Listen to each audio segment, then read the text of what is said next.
Please subscribe now, and don't forget to like. The path looked safe, narrow but solid. Snow covered the ground lightly, hiding the edge. One wrong step was all it took. The ground vanished beneath him, and the world turned sideways.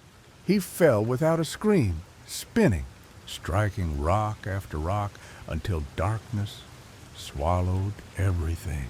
He woke up at the bottom of the ravine, cold, silent. No pain at first, just pressure in his chest and ringing in his ears. Above him, the sky was a thin line. Snow fell, but barely reached him. It felt like the ravine was too deep for the world above to notice. He tried to stand. His leg refused, not broken, but weak, shaking. His phone was gone, his backpack torn open. When he shouted, the sound didn't echo. It died immediately, as if something absorbed it. As his eyes adjusted, he noticed the walls. They were smooth in places, scratched in others. Hand marks, old ones, dozens of them, some high up, some low, all pointing upward. Others had been here. None had climbed out. That's when he heard breathing, slow, controlled, not his own. It came from the dark space behind a bend in the ravine. He held his breath. The breathing continued, patient, as if it knew he was listening. A voice followed, soft, calm, too close. "You fell far," it said. He turned. No one was there. The voice wasn't coming from one place. It was coming from the ravine itself. He began to crawl, dragging himself along the frozen ground. Every movement made the walls seem closer. The ravine narrowed, then widened again, changing when he wasn't looking. The voice whispered directions, some helpful, some not. He found a path upward, natural steps carved into stone. As he climbed, the rock felt warm under his hands, almost soft. His grip slipped slightly, like the ravine was breathing beneath his fingers. Halfway up, he looked down. The bottom was gone, too dark to see.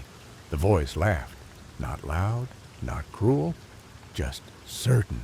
"No one leaves the first time," it said. Exhausted, he slid back down to where he started. The path he climbed no longer existed. The ravine was quiet again, waiting. And deep inside, he understood something terrible. The fall wasn't the danger.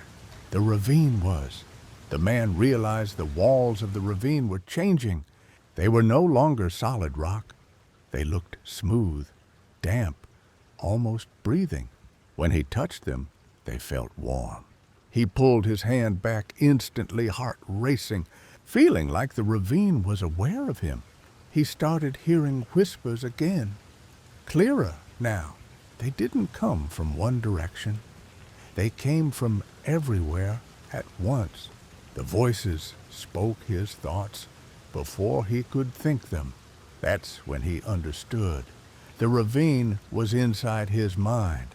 He found old markings scratched into the stone. Names, dozens of them. Some scratched deep, others faint, like the writers had lost strength halfway. At the bottom was one sentence. "Do not answer when it calls you." A voice called his name, perfectly, softly. It sounded like someone he trusted, someone he missed. For a moment, he almost answered, and the ground beneath him cracked slightly, as if waiting. He decided to move forward instead of climbing. The ravine widened unnaturally, opening into a vast hollow space.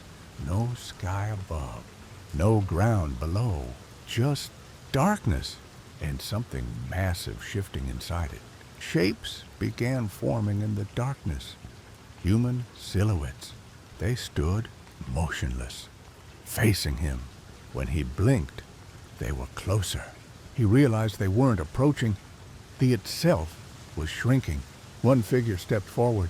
It had his face, but older, exhausted, hollow-eyed. It whispered, "I didn't make it out." The man screamed and backed away, but there was nowhere left to go. The ravine spoke clearly for the first time, not with a voice, but with certainty. It told him the truth. Everyone who fell here became part of the warning. Not survivors, but echoes. The walls closed in, slow and gentle, like a final breath. Fear faded, replaced by cold understanding. He felt his thoughts growing quieter, simpler. His name started slipping away. The ravine was silent again. Somewhere far above, the wind passed over the edge. Later, another traveler would hear whispers from below, and another name would be scratched into the stone. The ravine remained unchanged. No body, no sound, no trace of struggle. At dawn, a rescue team reached the edge and called his name. Only the wind answered, softly, patiently. One rescuer paused, feeling an unexplainable chill. He leaned closer to listen. Far below, a new whisper began to form. The ravine was no longer empty. The end.